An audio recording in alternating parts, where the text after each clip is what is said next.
नमस्कार, मैं हूँ सुधांशु मल्होत्रा और आज बात करेंगे दिल्ली की राजनीति के उस नए मोड़ पर जहाँ सत्ता पर वापसी के सिर्फ कुछ महीनों बाद बीजेपी फिर से एक बड़े इम्तिहान में उतरने वाली है। जी हाँ, बात हो रही है मिशन एमसीडी की। दिल्ली विधानसभा चुनाव जीतने के बाद अब बीजेपी के सामने सवाल ये है कि विधानसभा में जीत के बाद क्या नगर निगम में भी पार्टी का उसी मजबूती के साथ जीत हासिल कर पाएगी या फिर ये जंग उतनी आसान नहीं हो पाएगी जितनी पहली नज़र में दिखाई देती है।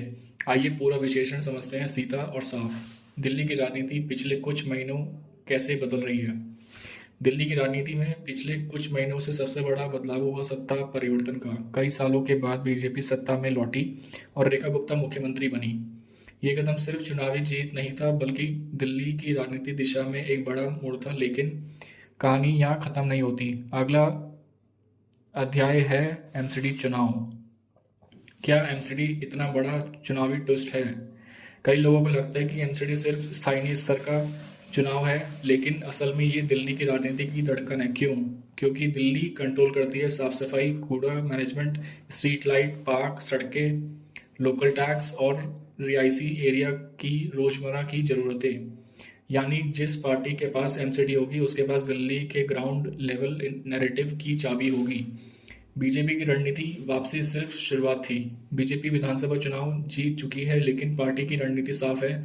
सत्ता सिर्फ मंत्रालयों में नहीं बल्कि घरों, मोहल्लों और वार्डों तक चाहिए। इसलिए इस मिशन का नाम दिया गया मिशन एमसीडी। संदेश साफ है, दिल्ली में अब आधा बदलाव नहीं पूरा मॉडल लागू होगा। आपका बैकफुट या बड़ा मुकाबला। अब दूसरे पक्ष पर आते हैं। आप भले सरकार खो चुकी है लेकिन उनका ग्राउंड नेटवर्क, उनके वोट बैंक, कलेक्टर्स और राजनीति में उनकी लोकल पकड़ अब भी कमज़ोर नहीं है। आपकी चुनावी प्लान ऐसा है, विधानसभा गई लेकिन एमसीडी नहीं जाने देंगे। उनका नैरेटिव क्या है?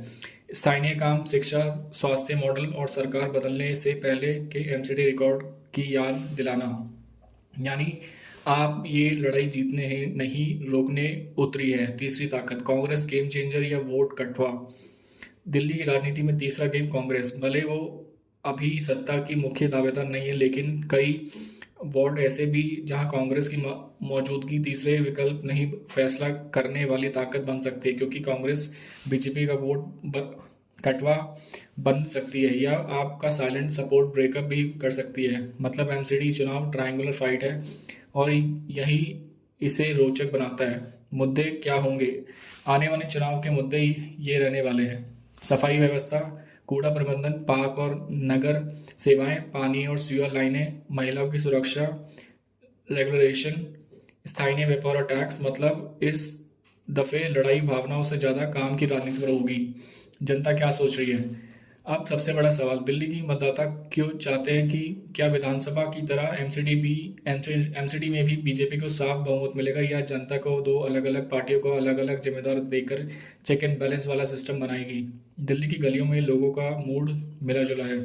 कुछ लोग कह रहे हैं अब पूरी दिल्ली में एक ही सिस्टम चलाना चाहिए, तो कुछ दूसरी तरफ कह रहे हैं एमसीडी और सरकार दोनों एक पार्टी को देने से सवाल पूछने की ताकत खत्म हो जाती है। मतलब फैसला अभी भी हवा में तैर रहा है। तो मिशन एमसीडी सिर्फ एक चुनाव नहीं है बल्कि दिल्ली की राजनीति की दिशा तय करने वाली लड़ाई है। बीजेपी पूरी ताकत से उतर रही है, आप मान रही है, कांग्रेस इंतजार में और जनता चुपचाप सब देख रही है। तो अब देखना होगा कि इस बार दिल्ली किसको मौका देती है, नए सिस्टम को, पुराने तजुर्बे को या तीसरे विकल्प को।